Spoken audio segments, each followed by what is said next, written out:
नमस्ते सबैजनालाई।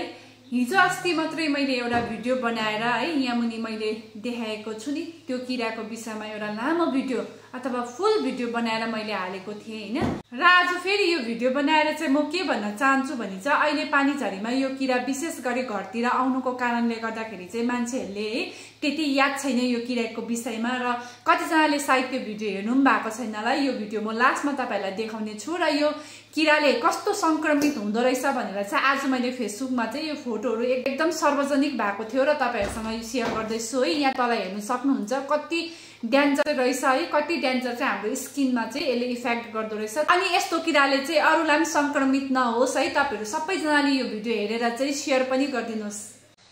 नमस्ते सबैजनालाई। आज हजुरको सामु एउटा इम्पोर्टेन्ट मेसेज अनि इन्फर्मेसन भिडियो लिएर आएकी छु है। आई होप तपाईहरुलाई यो भिडियोले सपोर्ट गर्छ होला र तपाईहरुले यो भिडियोलाई चाहिँ सबैसँग शेयर गर्नु नबिर्सिनुस् होला कि। पहिला सुरुमा चाहिँ म यहाँ नक्सामा तपाईलाई देखाउँछु, देख्नु भयो नि त हैन।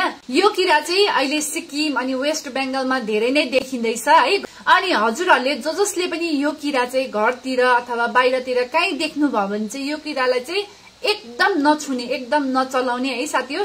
यसले बाइट गर्छ भनेर हैन, यसको जिउमा अथवा यसको बडीमा चाहिँ एउटा यस्तो खालको केमिकल हुन्छ जसलाई चाहिँ हामीले त्यसलाई टच गर्यो भने चाहिँ हाम्रो जिउमा, हाम्रो स्किनमा ड्यामेज गराउँदो रहेछ है। अनि यो किरा तपाईले जहाँ पनि देख्नुहुन्छ त्यसलाई चाहिँ एकदम टच नगर्ने। अनि घर भित्रतिर आएको छ भने चाहिँ त्यसलाई अलग्गै है, अलग्गै स्किनमा हातले केहीले नछुइकन अलग्गै त्यसलाई निकालेर चाहिँ बाहिर फ्याल्दिने साथी हो। अनि जुन चाहिँ एरियामा तपाईलाई यो किराले सपोज टच गरेको छ, तपाईले कहीँबाट टच गर्नुभयो अथवा तपाईको स्किनमा छुको छ भने चाहिँ तपाईले त्यो पर्सनलाई चाहिँ गएर मज्जाले साबुनले पानीले धुनुहोस् होला।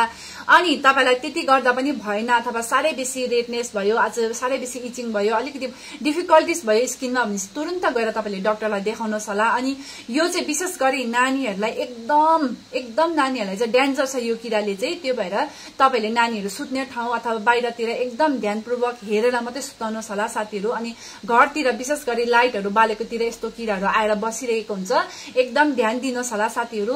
अगाडि नै भन्छ नि prevention is better than care भनेको। तपाईहरुले यो किराले छुएर मात्रै थाउनु भन्दाखेरि चाहिँ छुनु भन्दा अगाडि मेसेज तपाईले पाउनु भएको छ भने चाहिँ तपाईले अगाडि नै प्रिकसन गर्नुहुन्छ नि त हैन साथीहरु। यो मेसेज, यो भिडियो चाहिँ तपाईले सबैजनालाई शेयर गर्नुहोस् होला। यो चाहिँ एउटा जनचेतनाको लागि बनाएको भिडियो हो।